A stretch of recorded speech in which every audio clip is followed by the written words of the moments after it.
They're setting up, and then they'll tell you how you can do it. That one and this one. Okay. All right, someone introduce. I'm going to stick with all the rainbows. I'd like to introduce Michelle Glick, our sitting MCC-PTA Vice President for Educational Issues. Michelle oversees the Gifted Child Committee and the Curriculum Committee, along with several other committees. She's been advocating for GT education as a PTA GT liaison for 6 years, 4 of which she chaired the Gifted Child Committee. This is Michelle. And I'd also like to introduce Amanda Graver. Amanda is the chair of the MCC PTA Curriculum Committee. Amanda has also served as a GT liaison for several years. Both Michelle and Amanda meet with MCPS, Montgomery County Public School curriculum leaders on a regular basis. They are a great help and support for our community. So now they're going to help moderate some of the questions. If you can come up and ask about what you've just heard. And just to be clear, we're only going to speak if we have to, because this is your Q&A. So take it away, Meredith. Okay. Yeah. So please form lines at the microphones if you have questions, and that way everybody will be able to hear your questions, and they'll also be on the videotape, which is the important thing here. Hi, how are you? Hi. Can you speak into the microphone so we can get you? Yeah, I only have a 4th grade yet, but I was just listening to you, and I also talked to some high school students who have gone through the IB program, and some of them said they liked the program, but they felt that some of the program, each subject takes 2 years, and they felt the time was too short. And today is the first time I hear that you have IB program offered in middle school, so I don't know how that fit. Like some students only get that in high school, so. Right. I don't know how all the previous, so I'm new to my position this year, and I don't know how the previous schools were all chosen to become IB schools. We do look at how to expand, but we need to make sure we have the budget capability to expand. And I can take your feedback. IB comes out of my office, and the coordinators in my office, so I can talk to her about watching our course development, because they are asked to think and do things very globally minded, which does take a little bit more depth in terms of looking at the questions. So I'll provide them with that feedback. Thank you. Yes. Good evening. Thank you. Good evening. Without being specific to my child, but we're in the Westland district where there's the IB middle school program. Okay. Is that the sort of thing we have to seek out information on, or does it seek us out? Is your middle school an IB middle school one It's that Westland. So do they have to apply for it, or No, is it just automatic. So they're in it? Yep. The whole school is an IB school. We don't have IB pockets of schools, with the exception of Richard Montgomery, and it's moving to a total school model. So once you're in that school, you're in an IB school. And do you have to do anything to be in the, are you in the IB program if you're in the IB school? The whole school is IB. Thank So you. yes, you're in the program. Yes. So I guess to follow up on that same question, but the IB diploma is a specific international baccalaureate program, so every child that graduates from BCC gets that diploma? If you complete the coursework that goes with it. So when you move into the diploma program, there are a series of requirements that you need to do and take DP classes versus AP classes to graduate with that diploma program And that's only at the high school level? at the high school level. My original question was, for something like the IB program, or really any of these programs at the high school level, is there a requirement for similar participation at the middle school, or for the elementary? You can lateral into these things at any time? Yes. Okay, thank you. Hi. I have a 4th grader at a highly gifted center, and she's advanced in math. And our understanding from extensive talking with the teacher and the principal is that there are no pre-assessments available.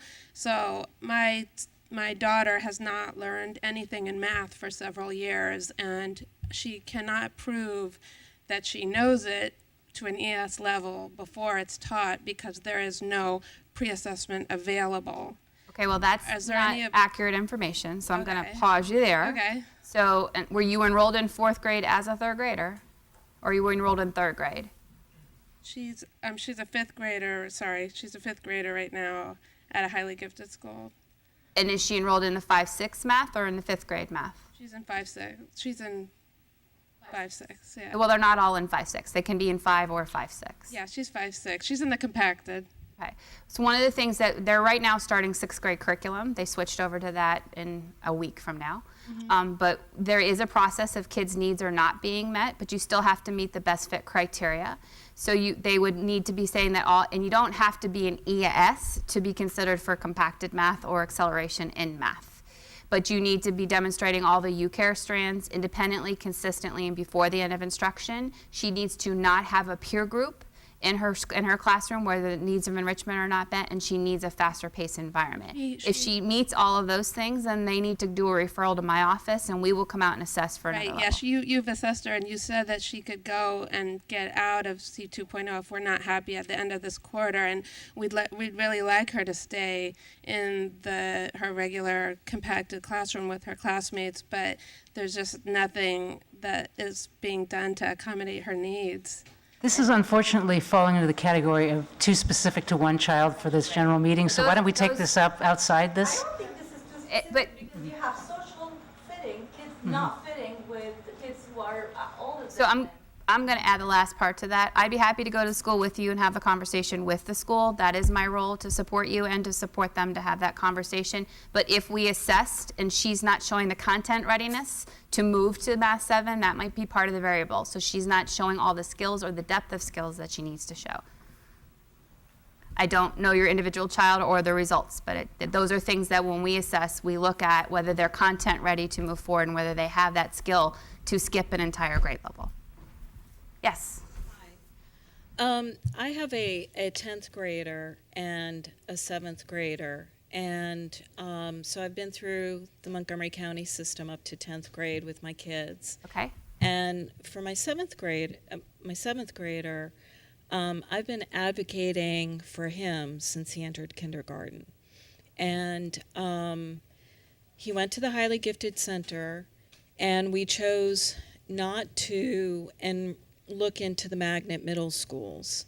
And I find that there's no vehicle that integrates or meets the kids' needs that are coming from the Chevy Chase or a magnet school, a GT school, to go into the home school for middle school. And he's lost his oomph, for lack of a better word, for learning. I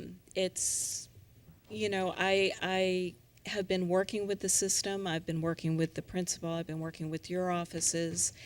And as I said, I have a 10th grader, so I've seen middle school, Right. what it looks like, Right. and it's got to be better. How can Well, I don't have, and you and I are working together, and I've been out to your child's school and had some courageous conversations with leadership. Our office is working with Advanced English with the help of the curriculum people to define what Advanced English is and making sure their resources and supports are in place to make sure that it's truly an advanced course, and that we're working on those things. And there's a work group that I sit on tomorrow. Michelle gets me to talk about all this stuff, and then I get nominated all these work groups. But we're working on it. I don't have an answer for you right now besides working with your school leadership, but we as a system are looking at all the middle school opportunities that are in place and making sure that we're truly differentiating instruction and acknowledging where the kids are coming from to move them forward. If I could just add one thing to that, is that particular problem that students who come out of the magnet programs back into the local schools articulate with no expectation on the part of the local school that they have to continue to meet their needs is pretty widespread. This is not unique to you. Right. So like, for example, there are meetings and whatnot for LDGT and so forth at different levels.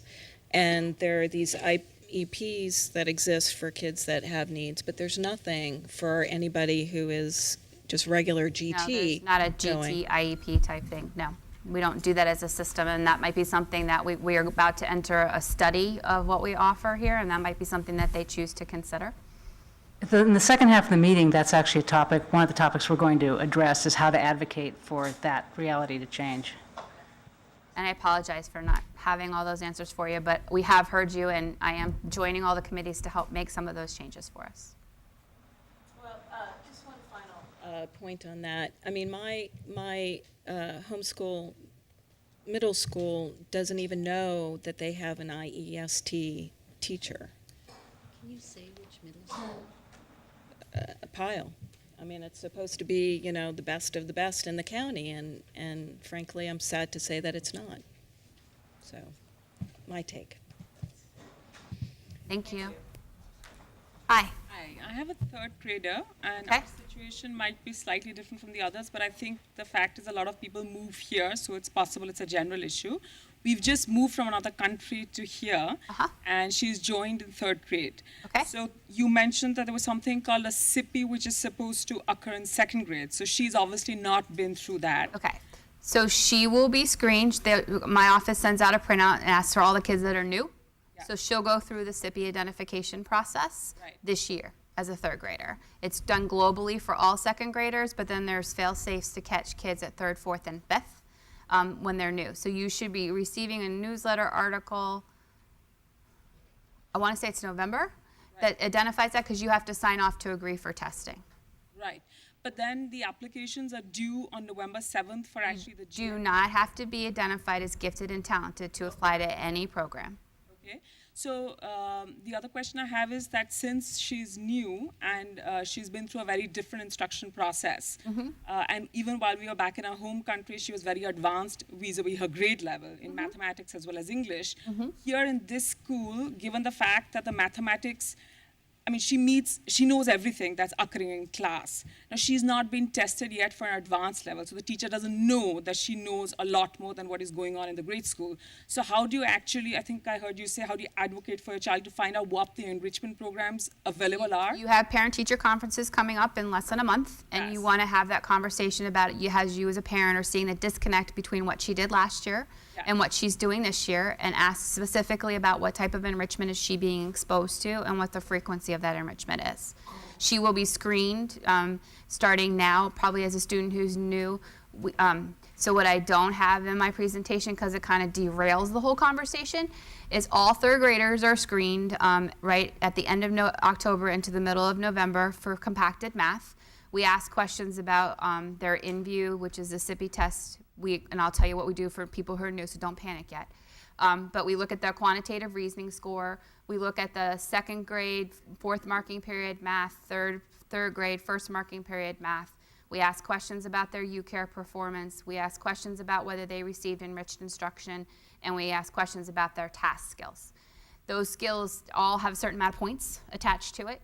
If you score between 0 and 10, you're considered a candidate for regular grade 4 math. If you score 10 or more, you're considered a candidate for compacted math, and then you enter into the testing process for compacted math as a potential candidate. If you're new, we ask you the schools to look at your child holistically, and we ask them to defer on testing a child for compacted math versus not testing a child for compacted math. So then they go through a series of tasks between November and February. And there are 5 tasks, and they look at the UCARE strands, and then they get a score on that. The score comes up to the system, and we upload all the kids who tested, and we do some range finding and data analysis on how our students are performing on these tasks. Then we sent back a benchmark score. So if the kids last year there was 50 possible points on the tasks, we asked kids to score between 40 and 50 for content readiness for the class. Then we asked the schools to look at their UCARE performance in the classroom, or is it independently, consistently, and before the end of instruction? Do they need a faster paced environment? Do they not have a peer group? So based on that and the tasks, schools make decisions for compacted math. If they're not identified for compacted math, they could be identified for a rescreen in the fall of their 4th grade year, and they can be identified between 4th and 4th grade, if you're a current MCPS student, between 4th grade and April of your 4th grade year to get into 5-6. If you're new to MCPS and we don't have enough information, we take referrals to the fall of 5th grade, the late fall. But those processes then are all done at a system level where my office goes out and looks at your child and their content readiness skills. Meredith, what percentage of students are in compacted math now? I don't know. I knew you were going to ask me that, and I had the number, but I don't remember what the number was. Okay, thanks. So, sorry, just as a follow-on, so if you go to the GNT Center, the Highly Gifted Center, then this compacted maths is also part of that overall program? No. Oh. Compacted math is in every elementary school. It is not a highly gifted center program. The highly gifted center program is reading, writing, math, science, and social. Reading, writing, science, social studies. math is MCPS math. And depending on how the school sets it up, you could be taught by an HGC teacher or you could be taught by a regular teacher because we're all teaching MCPS math. Right. And then the enrichment programs at the elementary level, one is the highly gifted center, so that is one whole program. Apart from that, there's Extension compacted program. maths. And is there anything else? No. Thank you. There's a variety of programs that we talked about earlier that you can ask for. And I'm going to switch to this side of the room. Hi. How are you? I'm good. How are you? Good. We are in Westland District, and tying on to this lady's point about options in middle school, if my son is at Chevy Chase Elementary in 6th grade, and for family reasons and social reasons, we opted out of the magnet. And so what options at Westland are available to address sort of accelerated classes? Because the middle years program, my oldest son went through Westland, and there really isn't differentiation. I mean, all the kids are in the same classes, and if there are kids who want more enriched instruction, the teacher is supposed to differentiate them in the classroom. But I have information, my background is elementary, and I'm learning about middle school, and I probably couldn't pick them all out on a map for you yet. But it's really having that conversation with your counselor or with the assistant principal or the principal and talking about your child and bringing your child's face to the conversation about what they offer. Some schools offer regular English and advanced English. Some schools only offer advanced English. It varies, and there's not a set direction right now from OSSI, which is the people who support the schools, about what's there. You know, the other person that you could talk to if you feel you've exhausted your resources is call your associate superintendent and say that you want to make sure that the resources are in place. But I encourage you to make sure you called the school first and had all those conversations, because you don't want to get the phone call that so-and-so called and they never called us. well, But the middle years program is not going to differentiate all the needs. It's a question of how the building structure is set up, and those are questions that are all individual. They're not set up or. but I don't know that it's individual. I mean, it really is an issue. Well, I can tell you right now, it's a system conversation about advanced English and what are the rules for advanced Well, English it's and not what. even so much, if I could just finish, I mean, it's really the broader theoretical issue that I had addressed to you in an email of what happens to students who are have the gifted and talent, wish accelerated instruction, and don't go to a center. Right. They stay at their home And they're all not school. going to be able to get in either. And I really like the idea of an IEP for someone who wants accelerated instruction, because I'm worried about my son or kids who just get bored in school. And middle school is a terrible. Right. Yeah. Special need kids. And middle school is a terrible time to be bored. If you're bored, they just get into trouble. I hear think you. we're I got a probably, 7th grader. I think we're probably all in agreement on that. And again, advocating for that change, because it is a system-wide problem, is something we'll talk about going forward. I'm not sure there's anything more that Meredith can say about it right now, because. I'm just putting a voice to it, because I don't want to go to Allison Serino and say, look at my child, because it's not just about my child, it's about this system-wide You can go to issue. your PTA and ask your PTA to have a conversation with your administration about what are you doing for our kids. And you also are supposed to have parents Is that on. needed at this point? Because it sounds like it's been elevated to this point. Yes, it is, and we're going to talk about how in the second half, okay? I promise. But I want you to know, I heard this stuff last year, and we started stuff last year, and we're continuing stuff this year. Change takes time in MCPS, but please know we have heard you and we are trying, and I know you have a child there and might not be fast enough, but we heard you and we are responding. Great. Right. I wanted to share information on the IB programs at the elementary and middle school level, because I have experience with both of those. They're an entirely different animal than IB at the high school level, which is very rigorous, very challenging, and could be called a GT program even though it's not labeled as that. I just wanted to make sure, because I saw people's eyes light up when they heard about IB programs in elementary and middle school. They're not GT programs, they're school philosophies. The whole school is an IB school, and it's the way they teach the kids to think globally and interact and self-assess. But there's no GT component to them. You know, I know, had many friends at College Gardens. My kid went through Julius West in middle school. It's a school philosophy. It's absolutely, there's nothing GT about it. So if you feel like, well, my school's not IB for middle school, am I missing out because my kid's not at Julius West or at Westland? Relax, you're not missing out. But I'm working on standardizing that and increasing that rigor as well, because I notice a difference when I go out and walk through the buildings. And I echo the middle school failures of GT kids. Great. Hi. Thank Hi. you, first of all, so much for doing this. I'm a parent of a first grader, so a lot of this is new to me, so I really appreciate that. My question is related. You said earlier that the reading enrichment doesn't start until second grade, and I was curious why that's In terms not. of programs. Yes. It starts in terms of core books and instruction in the classroom before that, but in terms of programs, junior grade book starts in second grade and William & Mary starts in third grade. Okay, and for advanced readers, is there any other options other than? There are a variety of differentiated instruction activities, and we just spent an entire training session to elementary leadership about all the components of balanced literacy and all the resources in differentiated instruction in a nice new white binder for them. Okay. Last Friday. Great. And then I guess just relatedly, in terms of the Tacoma Park Magnet, is there a reason why there's only one magnet program for the early ages? That predates me.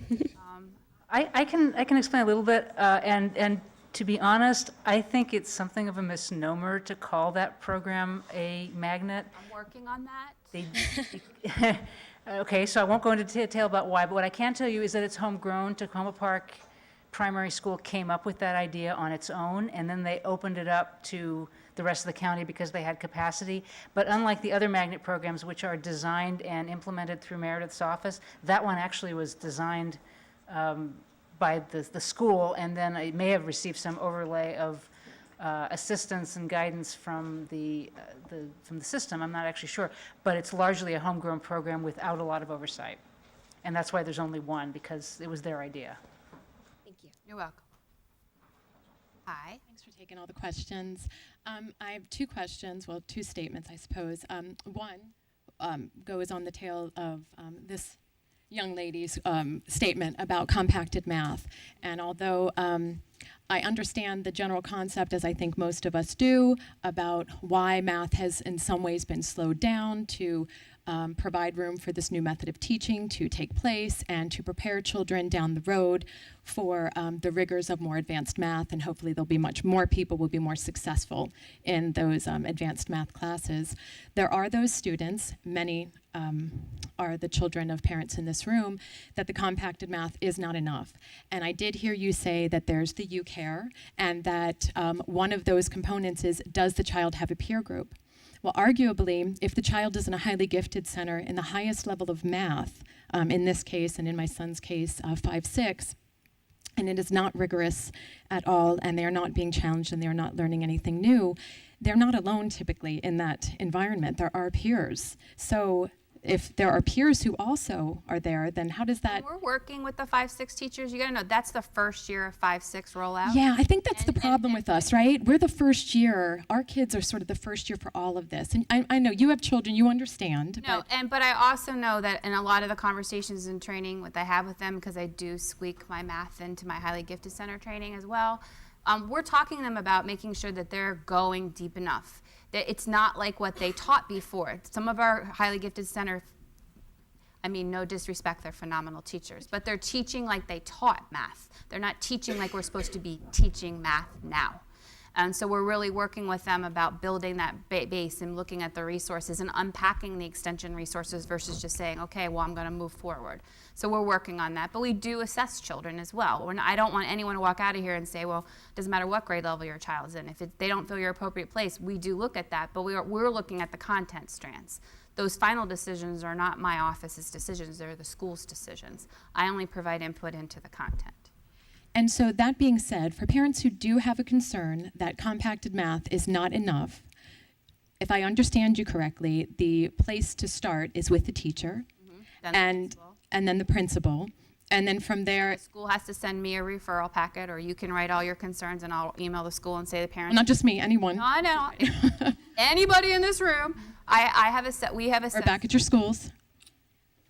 We have assessed 132 kids to get into 5-6 who are outside the barriers of when we normally assess. We have selected, I want to say it's close to 15 kids for 5-6 to middle school math. So it's not that it doesn't happen. Right. Yeah, and I'm not saying that I really want my son to be taking calculus in 9th grade. Okay, You I have think to that take there is 4 a years of math reason. in high school. Right. I think there is a reason. I just believe that something is not going on that needs to be going on for some of the children. And we're working on that, and I'm working on that with the math office, because some of this is not about the selection of a course, it's about the delivery of instruction in the curriculum. Understood. And us being on the front of that wave, this is what you get. The second thing is, I'm working Meredith, with that principal too. I'm curious if you've heard, you've been here a year, so I'm sure you're a little bit more in the know now. For those of you who don't know, this might be new to you, it was a little new to me also, that how does MCPS, how do they process that a lot of parents whose children, whether they're identified as gifted or not, spend lots of money sending them out for extension, but then pay lots and lots of money for not only private tutors, but for 3-month prep courses to take these gifted exams, to get into not only the elementary school level, but the middle school level and the high school level. It is very competitive, and there are very few spots, relatively speaking. There are a lot of children who could probably benefit from these programs that may not, may not fare as well on the tests or what have you, but the fact is we have limited resources. It is what it is. So for those people who either choose not to send their child to a 3-month program that costs $1,000, or who don't have the funds to do that, what is your stand on that? I mean, how would you respond to a parent such as myself or anyone here who says, that seems, I can understand why parents might want to do that, but do you feel, what is your opinion? I have okay, so this is my parent hat, not my director hat. I have a 7th grader who was in advanced math in 5th grade in Howard County. We don't live in Montgomery County. And knowing what I know, having been a highly gifted center and a director of gifted education, you don't need that test prep class. We provide you with a test prep book. It's what you're getting from those other people who say, come take my test prep, come take my test prep, come taste my test prep. That's a marketing strategy to say that we're not doing something we need to do. If from looking at that test prep book and working with my 5th grade students to prepare for it, what you need is in that book. And we've provided that for you. And it's also making sure, and I'm sure all of you do this, it's what you provide to your children every day. It's what you've been providing to your kids since they were born and experiences that you give them.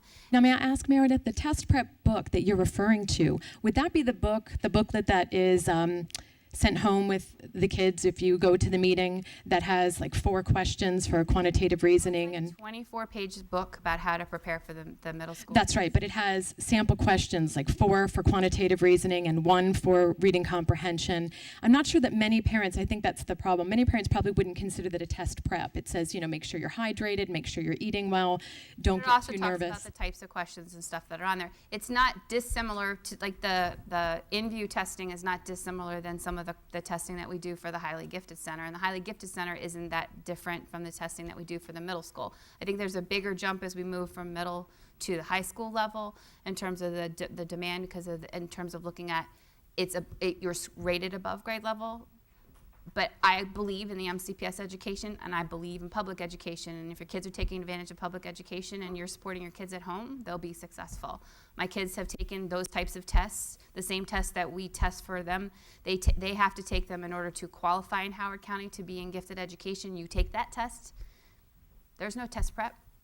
They just go to school one day, take that test, and then you get an information back saying whether you're identified or not. There's no test prep. Well, in Montgomery County, there is test prep, evidently. And it's a lot of people who do it. I hear you. But I also know that I am providing, or the system is providing, a quality education to our children. If I could just add one thing. Can I just add? Go ahead. It also is not the only thing that's taken into consideration for each Right. Understood. Mm-hmm. Yes. I'm the victim of just a test. And it's appeal after if your test results aren't there. I mean, you're looking at your teacher recommendations, you're looking at your school recommendations, your report card, what you've passionately written about your kids, what your kids have passionately written about themselves. It's a really more of a global perspective. And sitting at the selection, we're very conscious of making sure we're looking at all those pieces. I'm going to answer 2 more because I live in Howard County. It's going to be a while before I get home. I really want to thank you for this session, and I want to tell you that when we moved to Montgomery County, Davidson Institute for the Highly Gifted recommended Montgomery County school system for addressing that very need, the gifted. I have a highly gifted child who has been through the Highly Gifted Center and has enjoyed it, and I'm very happy with it. One thing for the parents here, not all kids are special kids, and I do not like administrators when they start talking in that sense. And if our children had dyslexia, we would not say all kids have dyslexia. This is a special needs situation. Having said that, I really applaud you for what you're doing, but I think when we get to the middle school, there is a problem. Our problem was we didn't want to go to Tacoma Park for middle school because of social problem. These are kids who have hard time fitting in. They have no friends when they go to special schools, and they have the highest suicide rate when they are adults. Something needs to be done about the entire child. So they either have to settle for the mediocre education they're getting at their school, and I have to say mediocre because they can be pushed for more. And Pyle, I'm at Pyle as well, and we are just given more homework. And that's not fun, and that's not inspiring, and that's not something I want to do. I do enrichment program for my kids, but something has to be done about the middle school, because I also know, having been in education, this is when you lose kids. And I hope you guys do something, not just about schools in areas that are in need, but also in schools, with rich kids or rich neighborhoods that we move to pay the price for. Thank you. You're welcome. So that was a comment, not a question. So I'll let you have the last word. Thank you. I have a third grader. You two have a quick question. I have a third grader. When she was in second grade, she took the INVIEW test.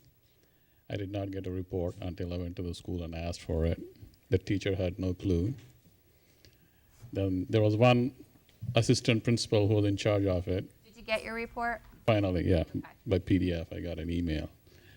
And the report said your child is gifted and talented, and she will be provided instruction at the accelerated rate. That's where it ended. Waiting. It's just to say in reading or math, You heard It all said that? reading and math. Okay, just make sure you got both parts of the letter. Yeah, and after that, there was nothing about what that enrichment meant. So we have been going to the web page, and I got this thing that. And those are conversations that you need to have at parent-teacher conferences. Okay. So we start this year's GT liaison training at the elementary level about, okay, we're now in step 5. We're implementing all the services that you recommended in step 4 of the process. What does that look like? How are we championing for children? How are we making sure that we're planning for enriched and accelerated opportunities? So you want to go back and have that conversation. You recommended this. Here's a letter that I have. Show me what you're doing. Tell me how those things are coming to play for my daughter. Okay, one clarification. You mentioned for the center programs for highly gifted. That's only for, that's different? That's different. Okay. So the Center Program for Highly Gifted is an application program that you apply to in 3rd grade for 4th and 5th grade. And just because you're identified as gifted and talented doesn't mean that you're the right match for the Highly Gifted Center. Right. Saying that it doesn't mean you're not, but Right. it doesn't mean that you are either. And there seems to be some confusion in the MCPS parent world that the GT identification means I belong in the Highly Gifted Center. I get that question most of the summer. One clarification. You said everyone gets the same math instruction, that's compacted math and Well, reading? everybody gets math instruction in MCPS. There's not a Highly Gifted Center math class. Okay. So we go 1, 2, 3, 4, 5, 6, IM, 8, moving forward, or 7, depending on which path we're on. Or you go 1, 2, 3, 4, 5, 5, 6, IM. Okay. So you want to look, if you want to Google more about that, Google math pathways, and it'll give you the pathways. So there's a variety of options for our children. Thank you. You're welcome. So I know I didn't answer all your questions. I am available by email. I will stick around for a couple minutes after the presentation, but I do have to cut it off because it's probably going to take me an hour with a lot of deer on the road to try to get back home tonight. My email address is Meredith, MEREDITH, _Casper, like the ghost, at mcpsmd.org. I have heard you about the middle school. I'm working on it. And if you're interested in serving on a work group, because I'm sure that's going to come up as well, email me and I can try to get you on. Okay? Thank you. I appreciate your time tonight.